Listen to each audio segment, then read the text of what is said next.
So finally got around to putting the rainwater grow system connect.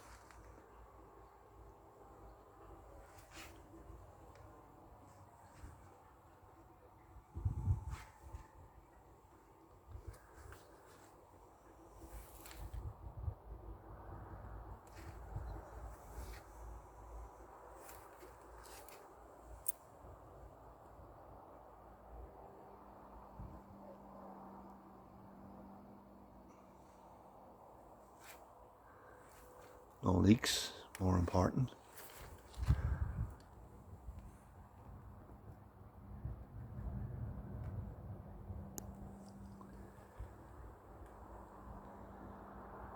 Everything looking healthy.